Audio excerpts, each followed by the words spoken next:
दोस्तों, एक नए व्लॉग के साथ खुश आमदीद। मैं इस वक्त मौजूद हूँ स्पेन के एक छोटे से विलेज जिसका नाम लोरचा है। आज मैं आपको इस वीडियो में ये बताता हूँ कि आप भी यूरोप के किसी गांव में एक घर के मालिक बन सकते हैं और यहाँ पर घर खरीदना बहुत ही सस्ता और आसान अमल है। यूरोप के अंदर आबादी कम होती जा रही है और इनके विलेजेस खाली होते जा रहे हैं। इनकी यंग लोग यहाँ से बड़े शहरों की तरफ मुंतकिल हो रहे हैं। एक वजह तो यहाँ पर यह है कि यहाँ पर शरह पैदाइश बहुत कम है और शरह अमवात ज़्यादा। यूरोप के वसाइल बहुत ज़्यादा हैं, लोग बहुत कम हैं। यहाँ पर जो इनके घर खाली होते जा रहे हैं और इस वक्त वो हुकूमत की कस्टडी में है और हुकूमत उनकी मालिक होते हुए उनको बेच सकती है। हुकूमत ने एक प्रोग्राम शुरू किया है ताकि हमारे गाँव दोबारा से वहाँ पर एक ज़िंदगी वापस आ जाए। तो उन्होंने एक प्रोग्राम शुरू किया है कि जी आप हमारे यूरोप में आकर मुफ्त में या एक अलामती कीमत पे करके आप ये घर खरीद सकते हैं। अलामती कीमत €1 है। मैं पूरे यूरोप की बात नहीं कर रहा हूँ। ये प्रोग्राम असल में इटली की गवर्नमेंट ने शुरू किया है ताकि हमारे खूबसूरत और तारीखी गाँव फिर से आबाद हो जाए। लेकिन मोर और लेस ये कहानी पूरे यूरोप की है। तमाम यूरोप में जैसे मैंने बताया है कि आबादी कम होती जा रही है और वो अपने गाँव को भरना चाहते हैं, तो जिस वजह से उन्होंने ये प्रोग्राम शुरू कर रखे हैं। अगर वहाँ प्रोग्राम शुरू नहीं भी है फिर भी आप वहाँ पर सस्ते घर ले सकते हैं, वो चाहे स्पेन हो, वो इटली हो, वो पुर्तगाल हो, वो जर्मनी हो। लेकिन यहाँ पर मैं आपको बताता हूँ कि जी €1 हाउस कैसे ले सकते हैं। अगर आप किसी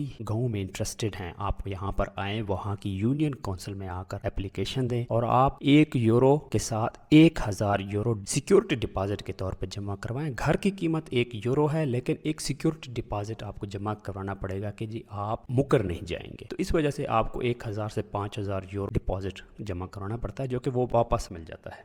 जब आप घर सेलेक्ट कर लेंगे तो उसके बाद आपको उनकी मुरम्मत आपने करवानी है, उनको रेनोवेट आपने करवाना है, क्योंकि वो घर काफ़ी अरसे से खाली हैं, तो उसके ऊपर थोड़ी बहुत लागत आ जाती है।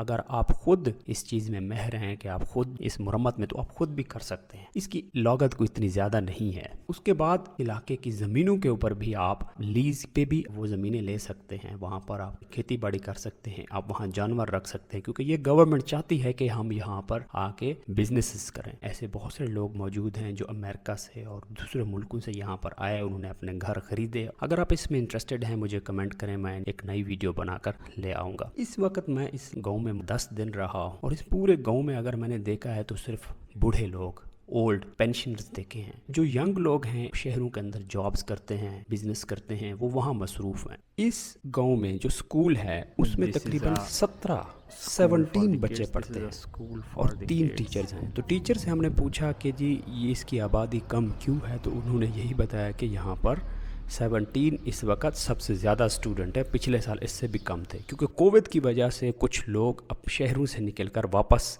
इस गांव में आए थे और उन्होंने अपने बच्चों को यहाँ दाखिल करवाया था। लेकिन वो कह रहा है कि फिर दोबारा अगले साल से ये चौथी और तीसरी जमात के बच्चे यहाँ से शहर मुंतकिल हो जाएंगे, तो मज़ीद ये फिर 10 बच्चे रह जाएंगे। उसके बाद यहाँ पर इर्द गिर्द पहाड़ हैं, खूबसूरत एक दरिया है और उसके साथ यहाँ पर जैतून के दरख्त हैं और इर्द गिर्द यहाँ पर कैटल फार्म भी है। इस गाँव की आबादी इस टाइम कुछ चंद 100 घर हैं और उनके अंदर तकरीबन 2-3 दर्जन लोग रहते हैं। यहाँ पर एक छोटा सा स्पोर्ट्स कम्प्लेक्स भी है और यहाँ पर रेस्टोरेंट भी है, जो दिन के वक्त सुबह 11-12 से 3 बजे तक खुलता है और फिर शाम में खुलता है। एक छोटा सा बार भी है जहाँ पर ओल्ड लोग आकर बैठते हैं और असर के वक्त सनसेट से पहले यहाँ पर लोग, स्पेशली जो ओल्ड औरतें हैं, वो यहाँ पर इस चौक में जमा होती हैं और गपशप बातें करती हैं और फिर यहाँ से चली जाती हैं।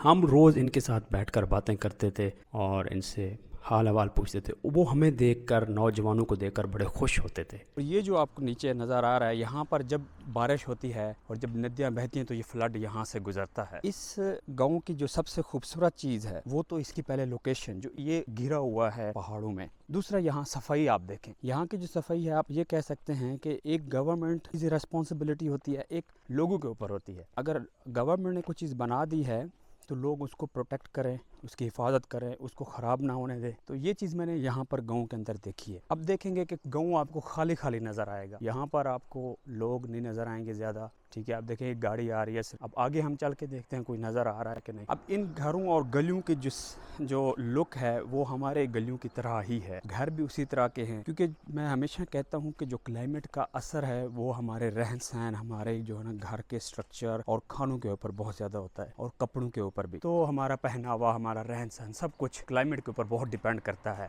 ہماری شلوار قمیض ہونا وہ کلائمیٹ کی وجہ سے ہے, وہ اس ویدر کی وجہ سے ہے. اب یہ گھر دیکھیں بالکل سمپل گھر ہیں, لیکن ان کے اندر آپ کو گند نہیں نظر آئے گا. یہاں گند کو کیسے ٹھکانے لگا, گھر کے گند کو اس طرح ٹھکانے لگاتے ہیں کہ لوگوں کے پاس اپنے شاپرز ہیں, بیگز ہیں ویسٹ کی, اس کے اندر وہ ڈالتے جاتے ہیں, اور بعد میں اس کو جب وہ فل ہو جاتا ہے 2-3 دن کے بعد وہ اس کو لے جاتے ہیں جو باہر ایک ڈمپنگ پلیس ہوتی ہے وہاں پر. یہ لوگوں کے بیٹھنے کی جگہ ہے, اور یہ جو آفس ہے یہ میئر کا آفس ہے, یونین کونسل کا جو آفس ہوتا ہے یہ ان کا آفس ہے. This is the place where people wash their clothes and their dresses. تو ہمارا یہاں وقت تو بڑا اچھا گزرا ہے. اگر آپ کو مزید اس طرح کی ویڈیوز چاہیے تو آپ کمنٹ کریں, تو میں آپ کے لیے نئی ویڈیوز بناؤں گا.